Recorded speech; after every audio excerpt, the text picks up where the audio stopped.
Olá, querido e querida, seja bem-vindo a mais uma aula aqui do canal Filhos do Altíssimo. Hoje nós vamos terminar o restante do capítulo 12 do livro de Gênesis, então capítulo 12, versículos 10 até 20 e também o capítulo 13 inteiro. Então vamos lá?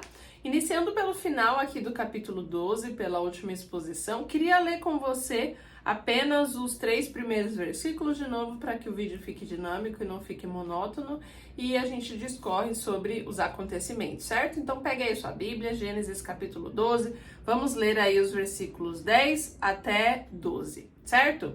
Havia fome naquela terra, desceu pois Abrão ao Egito para ficar aí, porquanto era grande a fome na terra. Quando se aproximava do Egito, quase ao entrar, disse a Sarai sua mulher: ora, bem sei que és mulher de formosa aparência. Os egípcios, quando te virem, vão dizer: é a mulher dele, e me matarão, deixando-te com vida.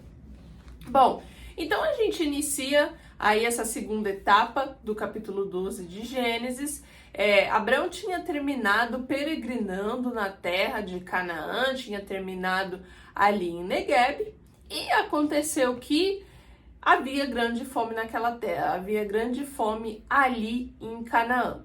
Isso era especialmente um problema para Abrão, que, como um grande homem de fé, tinha deixado Ur dos Caldeus, tinha pegado sua esposa, os seus serviçais, os seus gados e ido até Canaã, né, na promessa de que Deus lhe daria aquela terra, em todas as promessas que Deus o fez, de que abençoaria quem o abençoasse, amaldiçoaria quem o amaldiçoasse, de que a sua descendência herdaria aquela terra e todas aquelas questões, enfim.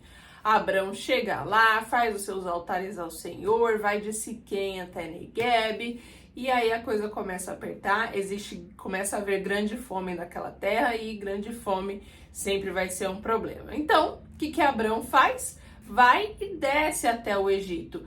O Egito, né, ele tinha sido colonizado um pouco pelos cananeus, e o restante por outros descendentes que também vieram de Cão ou Cam, aquele filho amaldiçoado de Noé. Então, daquele filho amaldiçoado de Noé veio Canaã, né, daí a origem dos cananeus, e ele também teve mais descendentes. Então, os cananeus colonizaram até alguma parte do Egito e os outros descendentes de Cão, o restante. Um fato muito importante sobre o Egito é que ele é regado pelo rio Nilo. Então, o fato de você ter rios e ter essa abundância era muito importante para as terras, principalmente no Antigo Oriente. Aquilo era sempre um sinônimo de bonança, de prosperidade, era mais fácil viabilizar comércio, economia e mantimentos, obviamente. Então, o que Abrão vai fazer é ir até a terra do Egito e ficar por ali. O que vai acontecer é que antes de adentrar aquela terra, Abrão vai falar para sua esposa, Sarai, uma mulher que nessa época tinha aproximadamente 65 anos de idade. Ele vai fazer um acordo com ela dizendo: olha, quando a gente entrar nessa terra, não fala que você é minha esposa, senão vão me matar, porque você é muito bonita, você é muito formosa. Em vez disso, fala que você é minha irmã. E aí, pra gente entender um pouco esse conflito, entra a questão cultural que tinha nessa época. Nessa época do Antigo Oriente, era uma prática homens tomarem mulheres solteiras que mais lhe agradassem em determinadas regiões. Era o que acontecia aqui, por exemplo, no Egito. Claro que não era muito agradável para a mulher que simplesmente era tomada por esses homens e para os seus familiares, mas infelizmente era algo que acontecia e o Egito era uma dessas terras. Faz até sentido que isso aconteça nessas terras cuja descendência foi populada por pessoas, por homens, principalmente pecaminosos, como é o caso do Egito, que a gente já começa a ver aqui. É uma terra que vai dar bastante problema para o povo de Deus, para o povo de Israel. Enfim, então isso era uma prática do Antigo Oriente, né? Reis e príncipes tomarem mulheres solteiras para si, conforme lhe agradassem. Agora, o que acontecia é que essas mulheres tinham que ser especificamente solteiras, não podiam ser casadas, porque o adultério, apesar de tudo, era uma lei ou um princípio um tanto quanto importante para essas pessoas. Por mais que fossem homens pecaminosos, essas culturas que, enfim, embarcam aí na bigamia, na poligamia, enfim, que de alguma maneira entram nesse pecado de simplesmente, né, exacerbar o seu desejo pessoal, desejo sexual dos homens. Apesar de tudo isso, ainda existia um certo respeito pelo princípio do casamento. Numa cultura em que ter famílias e ter genealogias e descendentes eram muito importantes, sejam essas pessoas povo de Deus ou não, eles prezavam muito pela não contaminação. Então, por mais que esses reis e príncipes tomassem mulheres, elas tinham que ser solteiras e não casadas. Por quê? Se fossem mulheres casadas, primeiro que existia uma punição. Nesse tempo, adultério era um crime ainda pior do que assassinato, para a gente ter ideia e noção do quanto família e genealogia era valorizado. E tomando uma mulher que era casada, além de ser crime, existia contaminação. Então o homem estava contaminando duas descendências, a dele, caso essa mulher viesse ter filhos, óbvio, e a descendência dessa mulher que ela já tinha com o próprio marido.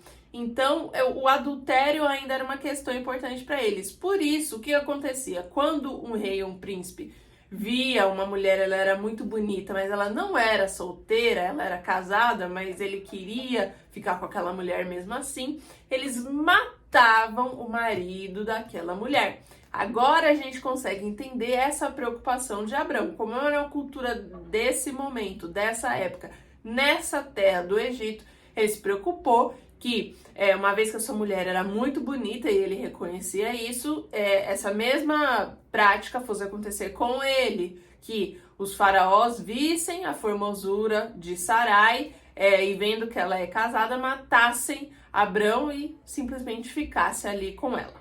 E a gente pode notar que Sarai devia realmente ser muito bonita, porque, como eu disse, a gente está falando de uma mulher de aproximadamente 65 anos de idade. Mas vamos lembrar de algumas questões. Nessa época, as pessoas ainda viviam muito. Então, aqui, apesar de já ser pós-dilúvio e que a idade da humanidade diminui drasticamente pós-dilúvio, ainda existe uma curva até que isso aconteça. Aqui, ainda no tempo de Abrão, ainda vivia-se mais do que, por exemplo, uma geração, né, de 70 anos, por exemplo, que é a geração bíblica que nós consideramos hoje. Ainda se vivia muito, considerando os padrões da época. Então, 65 anos de idade, nesse tempo, não era uma mulher tão velha como seria nos dias de hoje.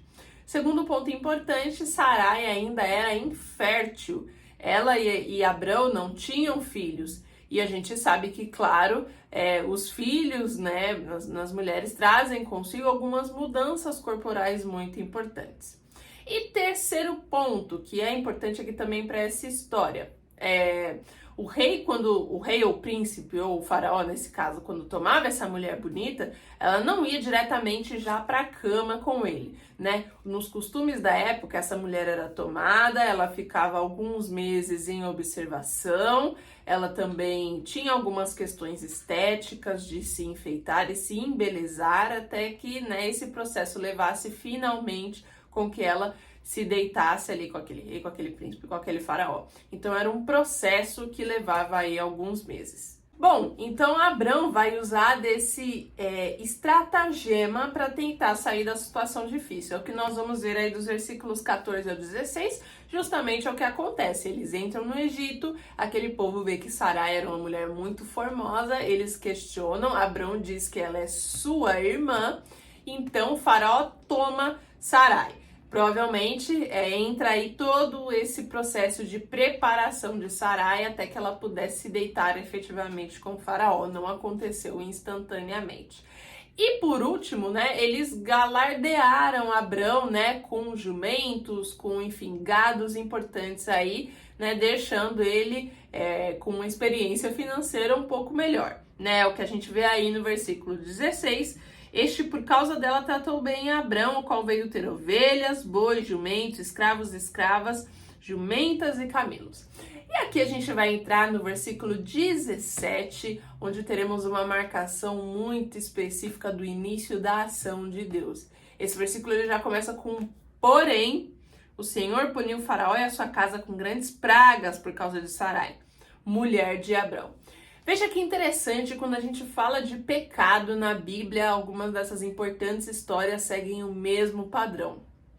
O homem, ele vai fazendo, ele vai se corrompendo, ele não vai levar Deus em consideração.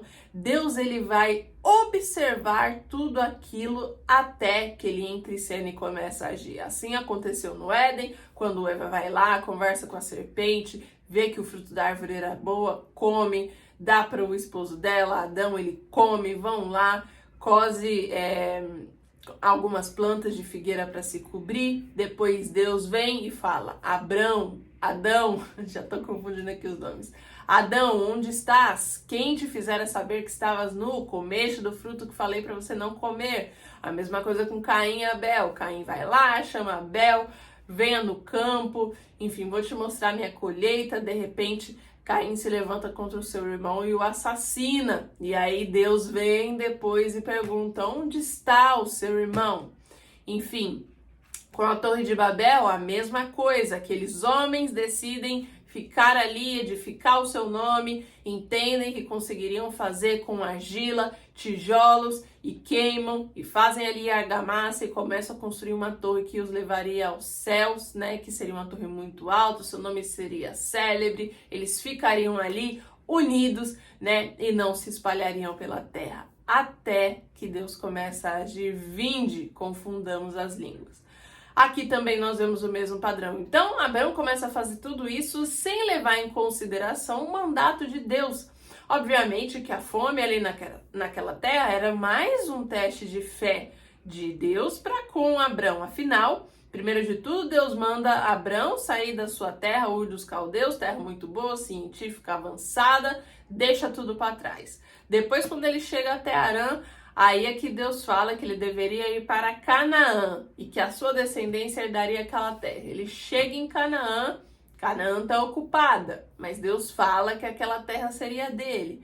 Enfim, Deus faz aliança com Abrão, Deus faz essas promessas e, é claro, a fé de Abrão precisa estar unida em unidade ali com Deus e ele precisa consultar a Deus diante das dificuldades que virão nesse processo. Infelizmente, aqui nessa circunstância, é o que Abrão deixa de fazer. A gente vê que ele vai tomando essas decisões, ele não consulta a Deus, ele faz aquele esquema ali com a esposa dele para que ela minta, né? Para que ela diga que é irmã dele, não esposa. Até que no versículo 17, Deus, depois de observar tudo aquilo que estava acontecendo, aí Faraó vai, pega Sara porque ela é bonita, Deus começa a agir. Então, o que Deus vai fazer aqui? Vai punir Faraó e a sua casa com grandes pragas, é o que diz o versículo 17, por causa de Sarai. Algumas questões aqui sobre essas grandes pragas que Deus pune Faraó. Não é dito especificamente quais pragas seriam essas, né? Porque quando a gente fala praga, Faraó e Egito, a gente vai lembrar lá, né, já de Êxodo, de Moisés, né? Mas a gente está bem antes aqui. Tudo nos leva a entender pelo contexto histórico que seriam pragas de doenças sexuais ou doenças venéreas, porque a praga precisaria levar a Faraó até a consciência de que aquilo estava acontecendo por conta daquela mulher, aquela estrangeira bonita que tinha acabado de chegar e ele havia tomado para si e já estava ali no processo de preparação para se deitar com ele. Então a praga tinha que levar Faraó a chegar nessa conclusão, certo? Bom, e aí a gente vai ver as provisões de Deus nesse sentido da punição rápida a Faraó em relação ao que ele tinha feito, ao que ele estava com a intenção de fazer com Sarai. Então, a gente vê em primeiro lugar uma proteção a Sarai, a mulher de Abrão, para que ela não tivesse que se deitar com um homem que não seja o seu esposo. A preservação da semente divina, afinal, Abrão traria até a ancestralidade de Cristo. Ele é um desses remanescentes fiéis que continuaria aí essa esperança de que da mulher viria aquele que esmagaria a cabeça da serpente. Essa semente estaria continuando através de Abrão. Sarai, que é sua esposa, que é a mulher que obviamente geraria seus filhos, não poderia se contaminar de maneira alguma com outro homem, e em terceiro lugar, o repúdio de Deus para com adultério. A gente observa que Deus não muda, suas leis continuam desde que ele estabeleceu lá de Gênesis 1 a 3, que o homem seja feito para uma mulher e que juntos formam a sua carne, que sairia o homem de sua casa, se uniria à sua esposa, deixaria pai e mãe, um homem para uma mulher, e não duas mulheres, três mulheres, ou enfim, distintos homens, não homens com homens e não mulheres com mulheres, mas sim um homem com sua mulher única. Esse é o padrão que Deus estabeleceu desde a criação. Outra questão sobre essa prática do Egito e de terras que já tinham esse costume de tomar as mulheres era a evidência de que eram povos que não serviam a Deus, porque a gente começa a ver esse comportamento lá em Caim. Depois que Caim mata Abel, ele fica como errante na terra, ele vai edificar uma cidade chamada Enoque, aí ali ele começa a ter filhos e filhas, e o filho de Caim, Lameque, né? Na verdade, acredito que é até o seu neto, né? Nem seu filho. Ele toma duas mulheres para si, começa a falar que matou um cara, enfim. É através desse descendente pecador, desse espírito anticristão que inicia a trajetória da humanidade através de Caim, é que leva a essas práticas, especificamente a tomar mais de uma mulher, a bigamia, né, uma oposição ao que Deus criou. E outra questão importante, era uma prática ali no Egito, assim como possivelmente em outras terras, que o rei, enfim, o príncipe tomassem quantas mulheres eles gostariam e achassem que era bom. Apesar disso, Faraó toma consciência, então Deus pune com pragas, e aí duas coisas acontecem. Ele tem a consciência de que aquele Deus que está punindo é o Deus verdadeiro e de que aquilo de alguma forma era errado. Então as pragas, de novo, por isso que a gente imagina que as pragas deveriam ser algo relacionado à vida sexual, reprodução ou algo assim, os leva a chegar nessa conclusão. E aí a gente tem algumas coisas de se pensar. Primeiro, a gente está falando de um povo, o povo egípcio, que foi colonizado por cananeus e por outros descendentes de Cão, que aí é aquele filho amaldiçoado de Noé, então que continua aí o espírito anticristão, que continua a disseminação de religiões estranhas. A gente está falando de uma terra de pessoas, Faraó incluso, que seguiam essas outras religiões. Eles não conheciam o Deus verdadeiro, eles não praticavam sua fé ao Deus verdadeiro, mas eles conheciam de alguma forma que existia um só Deus, aquele que é soberano, que criou os céus e a terra. Então a gente vê aqui indícios de que aquela cultura iniciada por Adão e Eva, que leva até Caim, por mais que seja o filho, né, o descendente que entra esse espírito anticristão e faz coisas abomináveis e gera e tem uma genealogia, né, também muito entregue ao pecado, existe ali um conhecimento, alguém, em algum dado momento da história contou essa história de Adão e Eva, do Deus verdadeiro, ela continuava a existir. Ele chegou à conclusão de que, de alguma maneira, aquelas pragas foram enviadas pelo Deus verdadeiro, não por aqueles que o Egito servia. E esse Deus verdadeiro é o mesmo Deus que instituiu um homem e uma mulher. Adultério é errado. Então, novamente, ele chega a essa conclusão, indicando esse remanescente do conhecimento de quem é o Deus verdadeiro, das leis de Deus. E ora, gente, é só nós chegarmos a essa conclusão quando nós tiramos Deus da história. Não existe mais moralidade, não existe mais certo e errado. Certo e errado em qualquer país, em qualquer lei, em qualquer legislação, só existe através do princípio de que existe um Deus e ele instituiu o que era certo e o que era errado. Quando a gente tira Deus da equação, é que as coisas começam a ficar esquisitas, é que não existe mais limite para a liberdade, é que as coisas começam a se unificar, não existe um começo e um fim, não existe um padrão, não existe uma espécie, não existe delimitação. E por fim, Faraó entende que aquelas pragas mandou o Deus verdadeiro, que aquilo era porque ele tinha tomado Sarai como esposa, né, como uma mulher que viria se deitar com ele. Ele volta lá e aí ele questiona Abrão e Abrão finalmente diz, né, que na verdade ela é sua esposa. Então, Faraó ele vai interrogar Abrão, perguntar por que que ele fez isso e vai mandar Abrão cair fora com Sarai e com aquelas coisas ali que agora ele tinha. Né? A gente vê aqui através de Faraó até uma certa benevolência, ele não puniu mais Abrão do que deveria, ainda deixou ele sair ali com Sarai e com os seus da sua terra, sem tomar nada de volta. A gente, é claro, é levado à conclusão de que isso se daria muito mais porque Faraó estava com temor desse Deus verdadeiro do que simplesmente ele tinha algum carinho, consideração de fato por Abrão.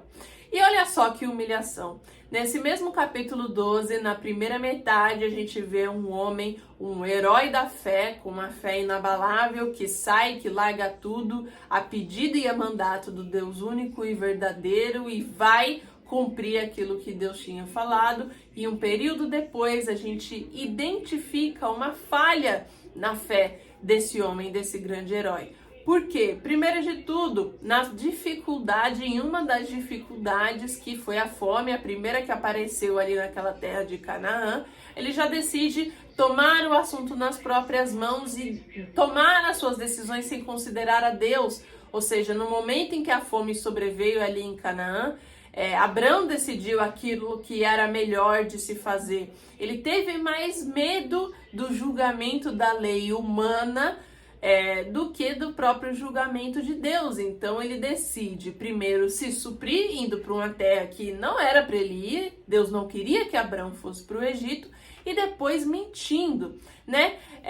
Aqui a gente não diria nem que é uma mentira, que é uma meia-verdade, porque Sarai, como nós vimos nas genealogias, de fato era meia-irmã de Abrão. Mas a intenção com a qual ele falando só a parte que ela era irmã, né, meia-irmã, e não a parte que ela era esposa, condizia no melhor ali para ele. Era muito conveniente para ele fazer isso, porque ele estava com medo de ser morto. Não só estava com medo de ser morto, queria poupar a sua vida, mas ele queria também alguns benefícios, como nós vimos que no versículo 16, ele foi até presenteado com algumas coisas que Faraó deu para ele ali. Então nós vemos uma falha, uma lacuna aqui. Apesar de ser um grande homem de fé e que continuaria sendo esse grande homem, ele também, no momento de prova, falhou.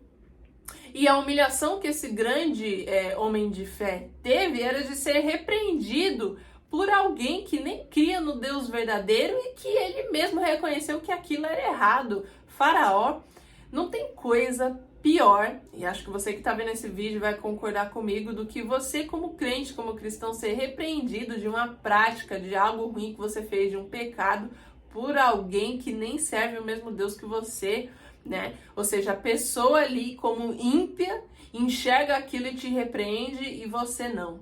Então essa foi a humilhação que Abrão passou aqui. Deus, ele nem precisou se dirigir diretamente a Abrão, ele usa Faraó para puni-lo da maneira que deveria e para colocá-lo de volta no caminho que ele nunca deveria ter saído, que é de volta à fronteira, para que ele retornasse ali à terra de Canaã.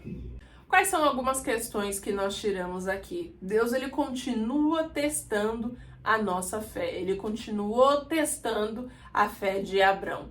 Abrão pecou nesse momento em que ele mentiu, né? E que a sua mentira levou algumas consequências. A gente vê que às vezes uma decisão errada faz a gente tomar uma série de outras decisões erradas e vira um bolo de neve de algo que nunca teria acontecido.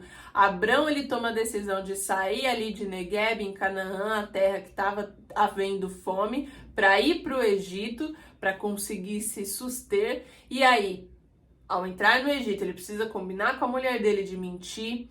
Aí a mulher dele é tomada, aí as pragas vêm sobre Faraó, ou seja, uma série de acontecimentos, o pecadinho que leva até o pecadão. Se bem a gente não pode usar, né, essas variações entre pecados, é o que a gente vê acontecendo. Às vezes algo pequeno, minucioso, que você acha que não fez diferença, que você acha que é imperceptível, através dali é que entra ou damos brechas para coisas que nunca deveriam ter acontecido. É o que a gente vê acontecendo aqui com Abrão. Segundo ponto importante, lembra que quem está escrevendo essa história é Moisés. Moisés que está contando essa história também para o povo de Israel, o povo de Abrão, é descendente de Abrão, aquele povo que estava saindo do Egito para conquistar Canaã, ou seja, situação completamente oposta. Abrão aqui, que é o pai desse povo, chegou até Canaã, tinha fome lá, ele decidiu sair e ir para o Egito e agora, porque ele foi repreendido por Faraó, estava voltando. A situação de seus descendentes ali, ouvindo aquela história através de Moisés, era oposta. Eles estavam no Egito sendo escravizados e tentando voltar para aquela terra que Deus prometeu. A gente vê que o plano de Deus é algo contínuo, é algo ininterrupto. E como essa história ainda teria o desenrolar na descendência de Abrão, exatamente como Deus prometeu, que aquela terra seria de sua descendência. É essa descendência de Abrão que está ouvindo essa história enquanto está saindo ali do Egito, está peregrinando pelo deserto em busca também de chegar nessa terra. E por último, a gente tem um paralelo aí dessa história com a nossa história como cristãos. Ora, a gente está nessa terra, nesse planeta Terra, como peregrinos também. Nós estamos esperando pela terra prometida, que agora é a Canaã celestial, que agora é o Éden celestial, que agora é a Jerusalém celestial. Lá é o nosso lar e aqui nós somos simplesmente peregrinos. E como peregrinos aqui, a gente deve cumprir aquilo que a palavra diz que nós devemos fazer, amar o próximo como a nós mesmos e servir ao nosso Deus soberanamente e amá-lo. E nós vamos encontrar dificuldades, nós vamos encontrar problemas, provas, e a maneira como a nossa fé é testada, à medida que a nossa fé é testada e a maneira como a gente reage é que vai dizer sobre nós mesmos, sobre as nossas obras e condicionar para que o nosso nome esteja escrito no livro da vida. Então é bom a gente tomar cuidado, é bom a gente ter temor e tremor ao nosso Deus, porque Ele é amor e Ele também é justiça. Então, acontece sim de nós cairmos, nós não seremos perfeitos. Abrão, que é um herói da fé, ele passou por essa prova, ele não saiu exatamente da maneira que deveria, ele teve que ser repreendido para então mudar, como nós vamos ver aí nos capítulos seguintes. Então, façamos o nosso melhor, vamos tomar cuidado com aquilo que as nossas obras dizem sobre nós mesmos, aquilo que a gente decide fazer numa situação de grande fome, numa situação de prova e, infelizmente, chegar à iniquidade. É claro que essa trajetória ela não vai ser perfeita e à medida que a gente errar, que nós possamos nos arrepender com Deus, certo? Então também temos um paralelo com essa história, com a nossa própria história de peregrinação aqui na Terra, esperando a segunda grande profecia da Bíblia que ainda há de se cumprir, que é a volta de Jesus Cristo e a nossa levada até os céus, a nossa chegada até a Jerusalém celestial. Por fim, essa história também serviria para esse povo que Moisés estava libertando do Egito, o povo israelita, para que eles entendessem que a terra que emana leite e mel, Canaã, era uma terra muito boa, mas também que haveria períodos de fome. Ou seja, aquele povo estava numa grande expectativa porque estava saindo da escravidão, saindo do Egito, daquelas religiões estranhas, pagãs, aqueles outros deuses, servindo o Deus verdadeiro, indo para a terra que Deus prometeu ao seu pai, Abrão. Mas não significa que chegando em Canaã, também seria bonança, abundância e regozijo 100% do tempo. Porque o pai dele chegou até lá e ele teve fome, certo? Então Deus também usa disso, né, através de Moisés contando essa história para que o povo entendesse que a fé deles continuaria sendo testada, certo?